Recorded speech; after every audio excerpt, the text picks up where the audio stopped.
Welcome to Inside Roanoke. I'm Melinda Mayo, the Communications and Media Officer for the City of Roanoke.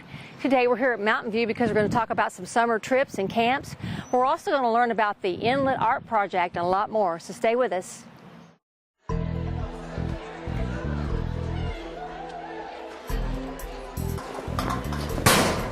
What's up, punk? Send those books home for. They ain't gonna help you on the streets. To study? Yeah, man, you need to join our crew, aka the Cobra. Yeah, ain't nobody messing with the Cobra. I mean, I don't know. I kind of want to go to college. Nah, man. I mean, we're just having some fun. Nobody in our gang gets caught anyway. Well, I guess sure. All right.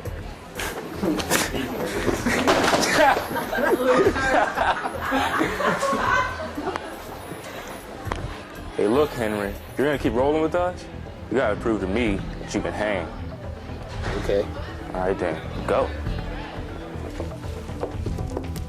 Henry, what are you doing? Every year, over 7,000 arrests result from gang activity. You could end up just like these criminals. Is that what you want? Don't be a part of the problem. Be a part of the solution. Welcome back. My guest is Captain Aaron Cook with the Roanoke Police Department.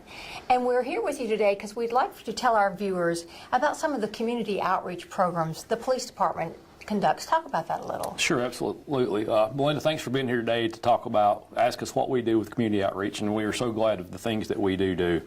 We have RPD reads, homework helpers, senior sidekicks, and a new one we just implemented recently. The chief is going around talking to a youth council committee to bring teenagers more into the group. So we're really excited about what we're doing here. Can you just give us a little bit about each one of those, just to explain what they are? Absolutely. Well, with senior sidekicks, we'll go out to assisted living facilities and spend some time with the aging population. They're the ones that made Roanoke what it is today. So we want to give back a little bit to them. We'll play bingo with them, share other different physical activities that the staff there allows them to do, and it's a great opportunity just to connect with some of those individuals. With the homework helpers, we'll go to the local after-school facilities and just help kids with their homework. So it's fun. The officers enjoy it, the kids enjoy it. It's just a great opportunity to connect with the youth. Right. So with the RPD reads, we'll go to local daycare facilities and read to the kids. It's a great opportunity just for us to touch base with the kids, let them see that we are really good people. The kids enjoy it, we enjoy it, the staff there enjoy it, so it's a great opportunity to go there and spend some time with the kids.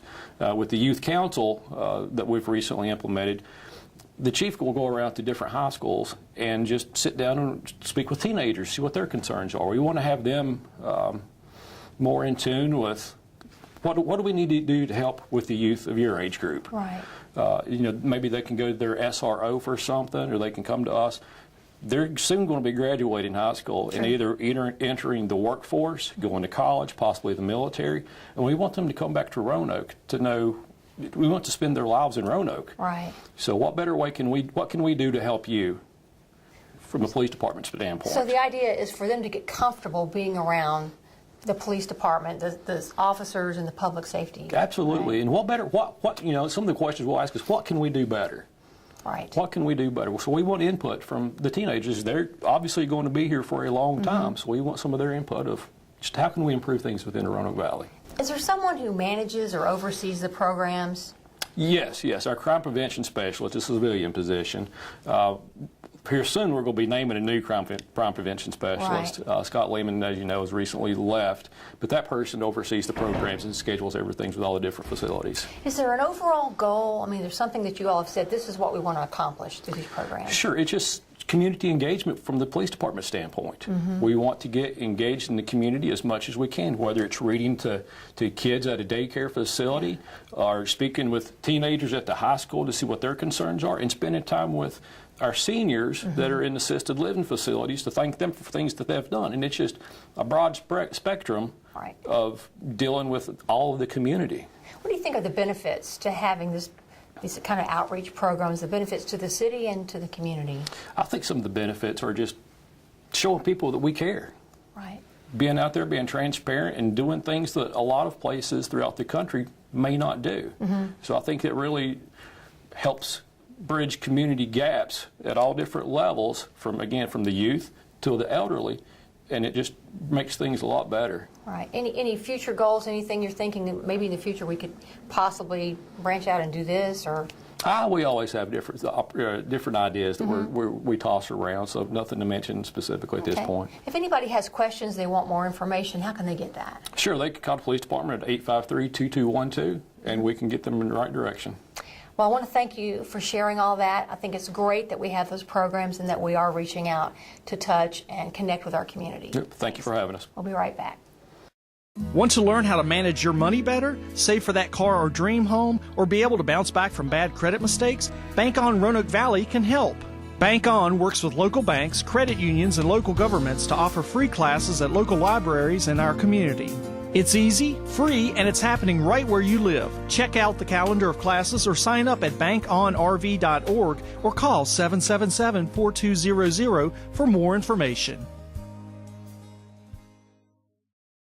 A little soap and water can go a long way. When you wash your car in a driveway, the soap, oil, and grease can flow into storm drains and pollute our rivers and streams. Always try to wash your car on the lawn. This will allow the water to soak into the ground. If you have to wash your car in a driveway, make sure the water drains onto your lawn and not a storm drain. Use a biodegradable soap. Dump your wash bucket in your sink or allow it to filter through the grass. It's easy to keep your car and our waterways clean by doing the right thing. Welcome back. My guest is Stephanie Long. Stephanie is the marketing coordinator for Roanoke Parks and Rec. And we want to talk about some of the activities that are being planned for your department that our viewers can get involved in, and start talking about the trips, the upcoming trips that are being planned. Tell us about those. Sure. If you're like me, not today, but it's been kind of cold, so you're ready to get out and be active. So we have a ton of really cool trips planned. The first one I want to talk about is for, it's actually 7 days and 6 nights, so it's kind of a commitment. Right. But it is the Black Hills, Badlands, and Legends of the West trip. Going to head out to South Dakota, check out Mount Rushmore, the Devil's National Monument, as well as the Black Hills Horse Sanctuary. Right. And then a bunch of other things in between, but it's a really cool trip. I mean, you get on the plane in Roanoke, you don't see your luggage again until you get into your hotel room. That includes transportation, some of your meals, entrance to all of these things. So that is probably the one that we're most excited about. And when does that happen? That happens September 5th through the 11th. Okay. However, if people are interested, the payment for it is due on June 1st. So we recommend, register now, start saving now, so that you can enjoy that at the end of the summer. Okay. And what are some other things that are coming up for trips? Sure. We've got some, if you're a history buff, we've got some trips to the Glencoe Museum and Smithfield Plantation in Blacksburg and Radford. Okay. There is also a Black History Roanoke tour that we're doing. There's one in March as well as one in May, so you have two options there. And then we're also doing a James Monroe Highland tour. So if people want to go head out to outside of Charlottesville, go tour that 42-room mansion of our fifth president, we can do that as well. So, and the prices for all of these things vary depending on which one you want to register for. How could they find out about the details? I mean, is there a place they can go to see what it costs and register? How does that work? Yep, just go to playroanoke.com. and that will give you an outline of all of the different details of our trips as well as costs and how to register. And then also we have some summer camps coming up. Talk a little bit about that. Yes, we have camps available for kids of all ages. We've got our Summer Play series, which is a camp throughout the entire summer. There is a full day camp, and this is good for kids who are aged kindergarten through 5th grade. We can do a full day camp as well as a half day. They've got things like crafts, sports, classes, educational speakers, field trips, things like that they can sign up for. And then we also offer some outdoor camps, which are really fun. Those have hiking, paddling, wilderness survival skills and things like that. And again, those ages kind of vary between 8 and 13 if you're interested in signing up for something like that. Sounds like a lot of fun. And again, for those two, they have to go online and kind of look at each program to see what it costs. And And is the registration information, talk about that a little bit. Yep, all of that is on playroanoke.com. Tells you all about the different costs, the different dates of the camps, because there are some variety there. And then also how to register and all of that good information. Sounds like a really good way for keep kids busy, but also give them some quality time during the summer. Anything else you'd like to tell us about the camps or the trips? Anything else you want to add to that? I think that's it. That's just a brief overview. There are some that I didn't mention, so if people are interested and there's something that maybe didn't pique their interest now, but they are looking for something to do over the summer, right. Just visit playroanoke.com, check out our Facebook page, and we've got all that information there. Great. Well, sounds like a lot of fun. Yeah, it should be. Thank you. Thank you. We'll be right back. The Municipal Volunteer Program is designed with a focus on community outreach to encourage citizens to participate in local government. Serving as a volunteer will not only enhance your knowledge about the city, but also enrich your life and greatly benefit your community. Volunteer as an individual or with a group, every week or once a year. Whatever your skills and interests, there's an opportunity for you. If you're interested in becoming a volunteer, please complete an application by logging on to roanokeva.gov/MVP or calling 853-1801. Lead poisoning is a preventable environmental disease which affects an estimated 1 million children in the United States. Lead is most harmful to children 6 years old or younger because they often put their hands and other objects in their mouth which may have lead dust on them. Growing bodies absorb more lead, and children's brains and nervous systems are more sensitive to the damaging effects of lead. Lead Safe Roanoke is a program to enrich and protect the families in the city of Roanoke by helping its citizens eliminate lead-based paint hazards from their homes. Get more information at roanokeva.gov/leadsafe. Welcome back. My guest is Susan Jennings, with the Arts and Culture Coordinator for the city, and also Danielle DeHart, who's with Stormwater Division. And we're here to talk about the Inlet Art Project. Let's start out by talking about what is Storm Drain Inlet Art. What is that? So Storm Drain Inlet Art is simply just artwork that we're going to put on storm drains to bring awareness to the storm drain system. Yeah. And so that is that in a nutshell. So we're just getting artists to paint these beautiful murals on the inlet. And how many are we going to have painted? So we're having 6 throughout the city being painted with different themes and so forth to go onto water quality. And why did we invite the artists to participate? I mean, we could have done some other awareness on this. Why artists? Well, we could have, but it's just another way to expand the public art program in the city of Roanoke. And this year is a very special year because we're celebrating 10 years of public art in the city. Okay. So when Danielle came up with the idea of doing the artistic storm drains and contacted the Arts Commission, we were like, this is great. Another way to put art out into all the neighborhoods. So have we selected the artists? Yes, we have. We had a call for artists, and we had, I think, about 28 images submitted, and the panel had to narrow that down to 6. Wow. So there are 5 artists. 1 artist is doing 2, but we have 6 artists, and a great variety. One is a student at Radford University. There are a couple local artists here, and then there's a family. A little boy who's 8 years old drew an image for the storm drain out near Williamson Road Library. So he and his mom are going to paint that one. So we're close to the West End Park here.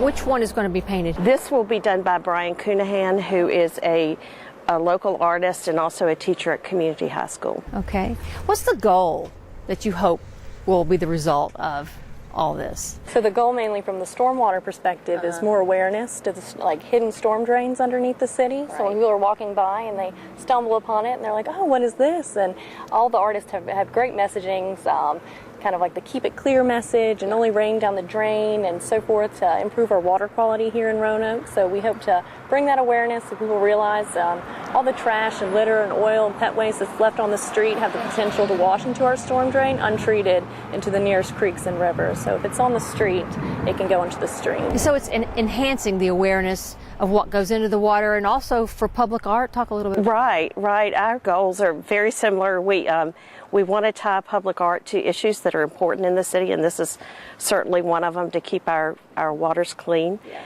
And we also, like I said before, just want to take art out into the neighborhoods, and this is a great way to do that. And it's a collaboration between stormwater and the art. And we hope to do more projects like these. Yes. Like, as a pilot program, like first these 6 and then branch out to the neighborhoods and surrounding. So just get that interest going. So even though they're all kind of really close to the downtown area, we can enhance that program to have kind of like, find all the inlet art around the city and then get more awareness and then have neighborhood competitions and so forth. So we hope to partner again and do this. And another way for people to see public art. Yes. Right, exactly. If somebody wanted more information, how can they get that? Who can they contact? They can contact me at the Stormwater Division. My number is 540-853-5915, or just email the division at roanokestormwater.gov on our website. And they can contact me, susan.jennings@roanokeva.gov, or 853-5652. Well, we look forward to seeing the end result, and thank you so much for sharing it with us today. Thank you for having us. Okay, we'll be right back. A lot of times, especially if they're injecting, they'll have track marks, they'll have needle marks on their arms. A lot of them will have extreme weight loss. They have an inability to focus on a task or schoolwork and complete things like they normally might have been able to do before. Those are some of the big things. They like to sleep a lot and just mainly be alone, and they're kind of acting different than they were prior to starting the use of heroin. If you would like to adopt a pet, did you know that you can also go to the RCACP website and their Facebook page to look at pets for adoption? It's easy to do. Simply go to their website at rcacp.org or visit their Facebook page. Both sites include information and pictures of animals waiting to be adopted. Help make a difference in the life of a pet today. Adopt from the Regional Center for Animal Care and Protection.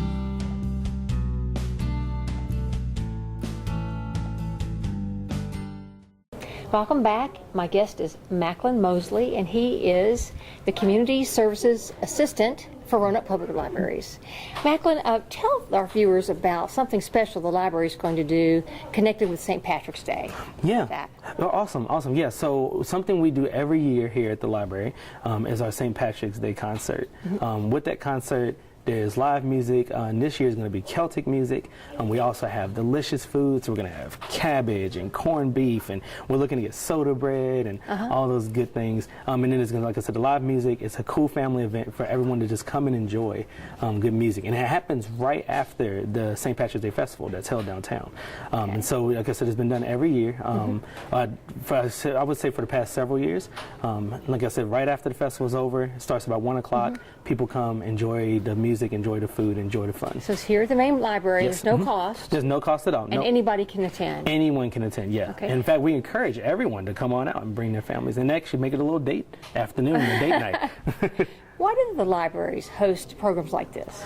Well, for one, we highly believe in our statement of engaging, educating, and empowering the community. A lot of people can think, okay, it's a library, so you have books and you have all those things, but why can't we, engage the community in different ways?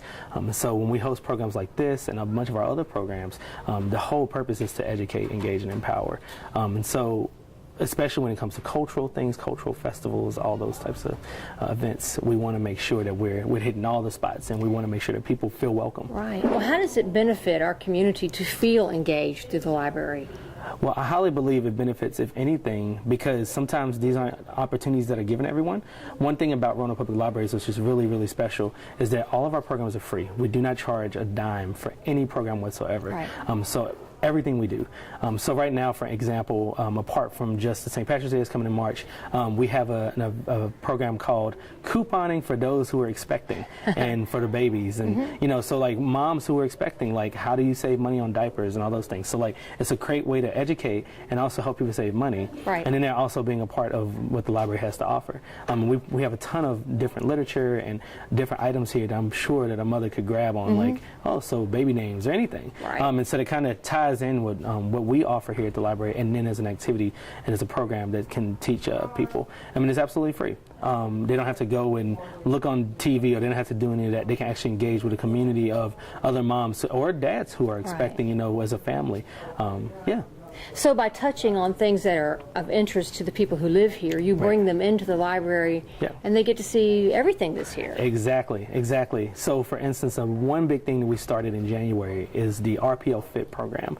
And RPO Fit offers at least two fitness classes, some type of health and fitness class at every single branch in the city libraries. Well, 6 of the 7 branches in the city libraries. And so of those branches, you have ballet, you have breakdancing, you have chair yoga, walk 15, Zumba. I mean, something for everyone, every age, everyone, and they're absolutely free. So say you want to work out, but you couldn't get to the gym at this time, but you can come at this time or anything like that. It's open.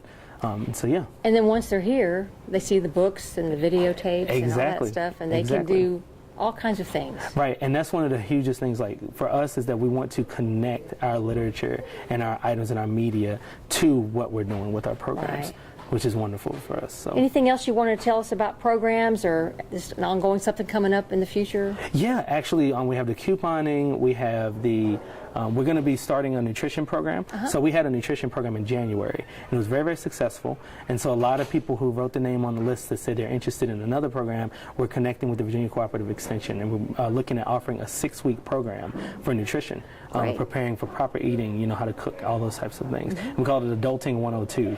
So Adulting 101 was a home buyer seminar, which was also very successful. We have another one of those coming up. In our ASL classes, we just started our first one in February, our first set of classes in February, which were very successful. We have another set coming up sometime in April, and that date will be announced on our Facebook page. Right. Yeah. Hey, if somebody wanted to learn more about your programs, and especially the St. Patrick's Day, how can they get that information? Yeah, okay, so there's several ways, but I'll speak of about 3 specifically. One, they can go on Facebook and like us at Roanoke Public Libraries, and then they can also go to Instagram and follow us on Roanoke Public Libraries. We try to keep people up to date with what's coming up or what's already happened, so they can always be in the loop. We also always answer questions on there. If anyone has questions, they can comment or message us. They can also go to roanokeva.gov/library. We have an online publication there called The Spot. Every month we put out this publication, and the publication basically offers all of our programs, every single program we're doing at every single branch for that particular month. So they can also go on there and look at all the programs. Well, it sounds great. Hope it's a big success for St. Patrick's Day. Thank you. Oh, we're excited. The corned beef, that honestly last year, believe it or not, was the first time I had corned beef. I'd never had corned beef in my life except for that day, and I was in love. And then from there, I had the cabbage. It was like the best combination in the world. It was amazing. So I'm looking forward to it, at least for me. I got to work out a little extra to make sure I don't fill my gut up too much. I hope you get a big turnout. Well, thank you so much, Melinda. Thank you. We'll be right back. It is important for both restaurants and homeowners to help keep our waterways clean and safe. Never pour cooking oil or grease into sinks, parking lots, or streets. The oil and grease can enter our waterways through storm drains. Always try to recycle the oil and grease or put it into the trash. If you have a spill, clean it up by using a drying agent like cat litter. Never hose down spills. Keep dumpster and trash can lids closed. Restaurants should clean floor mats and garbage cans in a mop sink. It's easy to keep our waterways clean by doing the right thing. 3 facts about lead poisoning. Just a few particles of dust from lead-based paint are enough to poison a child. Lead from deteriorating paint can be found in the soil around the home and in older playgrounds. Since children often put their hands or toys in their mouths, washing their hands helps protect them from lead poisoning. Lead poisoning affects over 1 million children today. Find out when your home, school, and daycare center was built. If it was before 1978, it probably contains lead-based paint. Contact LeadSafe Roanoke at 853-5682 for more information. Welcome back, and my guest is David Hobag. David is the chief for Roanoke Fire EMS. Thank you so much for joining me today. Well, thanks for having me, Melinda. I'd like for our viewers to hear about a new program that's come up. It's the EMT First Responders High School program. Can you tell us a little bit about that program? When did it start? Well, we actually started looking into the feasibility of doing it back in 16. And then actually it came to fruition in the fall of 2017, the beginning of the school year. The city school system decided how and what students would be in the program. Right. They had to apply through a certain process and be selected, and our class started in August. And so your class is just for city students, city high school students? City high school students, they have to be a junior or senior within the city school system, and they have to meet certain qualifications in order to be accepted in the class. Currently we have 10 people in the class. Okay. And each day they're bused over to Fire Station 1 where we're at today, and there's a classroom upstairs, and that's where the classes are held. Okay. Now, are other localities doing similar programs to this? There are some doing similar programs to this. To my knowledge, we're the only ones that are doing it actually embedded into the firehouse, but not only that, we're assigning them job coaches and actually running in the field and getting practical hands-on experience in the system, preparing them for future job opportunities. So how does it work? I mean, they sign up, they enroll in the class. What types of things do they do with the students? Well, when they get signed up and get accepted in the program, then they start. The first thing they have to do is get CPR certified. And from there, they start the didactics and learning modules of emergency medical technician. Right. And that's based on a national modeling and state standards. And they go from everything how to deal with the chest pain, difficulty breathing, to delivering babies, to dealing with anaphylaxis, to all that stuff. And then at a certain point, as they get farther along in the class, they start running in the field. And we assign them job coaches, and they're out here running in the field along with our paramedics, and they get hands-on experience. What happens after they finish the course? Well, once they complete the course, we're actually going to give them EVOC, Emergency Vehicle Operation, which is something they need if they want to gain employment. So we're going to give them that as well. And then once they finish the class, they have to take a written test and a practical test, and then they become certified by the Commonwealth of Virginia to practice pre-hospital care in the field. And that makes them employable. They can work for private ambulance service, they can work for us, they can work for other localities. It is really good job opportunity. But it also gives them life experience, so that if they don't want to go into pre-hospital care, they really get a flavor for what medicine's all about, they can go on and do something, whether it's Jefferson College Health Science and go to a nursing program. We already have about 5 students that have matriculated out to 4-year colleges, and which is great for us. We'd love for them to come to work for us, but if these kids are going to go out and be successful, this is a foundation for them to do so. And this is also related to the fact that you all lowered the hiring age, is that right, to 18? Talk a little bit about that. Well, we did. We went and looked and kind of did a survey across the Commonwealth, and there are many fire departments across the Commonwealth hiring at age 18. And we did that last year, and we actually hired in 4, and they're doing very well. And this will give some of the students in the class, if they want to, we're in the process of hiring. I think there's at least 2 or 3 that have signed up to go into the hiring process. And if they're successful getting through the physical abilities test and the interview, then they'll get a good chance to get a job. So it's a benefit to the students if they were looking to be in this field, but it's also a benefit to your department. How does it help your department? Well, if we want to retain the people that live and grow up in Roanoke, and we don't want these young professionals to move out. And this is a way to retain them, and that's what we're trying to do. We keep the students, and otherwise they had to wait for 3 years, and no telling what happens in those 3 years. They go someplace else and move away. And this is a way to retain them here. And in order to have long-term employees, you got to have ownership in the Roanoke Valley. Right. And these young folks do, and they're very energetic. They're very passionate about what they do. They're very excited, and they've got to see a lot of good stuff and some bad stuff. They see the good and bad of Roanoke, but it makes them grow up faster. I started when I was 17, and it really was a great experience for me. And so, I know what they're going through now and what they have the potential to be. Right. If somebody's interested in this program or wants to know more, how can they get that information? Well, they can call the school and talk to Kathy Duncan, who's principal of ROTEC, or they can call us at area code 540-853-2327 and ask for myself or Tiffany Bradbury, and we'd be glad to answer and field any questions. When we started this program, the parents are engaged, so we want to make sure that everything we do is really targeted towards growing these kids. Well, it sounds like a great program, and thank you for sharing it with us. Well, thank you for having me. Okay, we'll be right back.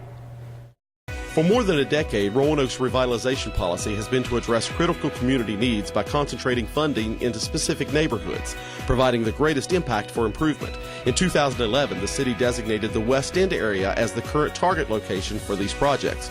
Residents and businesses located in this area interested in undertaking a renovation project may learn more about funding assistance by contacting the city's HUD Community Resources Office at 853-6404 or contact Keith Holland. We hope you've enjoyed this month's show, and now let's take a look at what's happening this month inside Roanoke. On March 15th, Sammy Miller and the congregation at the Jefferson Center. On March 17th, the Shamrock Hill 5K and 1 mile run at Roanoke Catholic School. Also on March 17th, Freedom First St. Patrick's Day Parade and Shamrock Festival in downtown Roanoke. On March 20th, The Wizard of Oz at the Berglund Center. On March 23rd, an evening with Branford Marsalis Quartet at the Jefferson Center. On March 24th, Spring Fling at Mill Mountain Zoo. And on March 25th, Wedding Crawl in downtown Roanoke.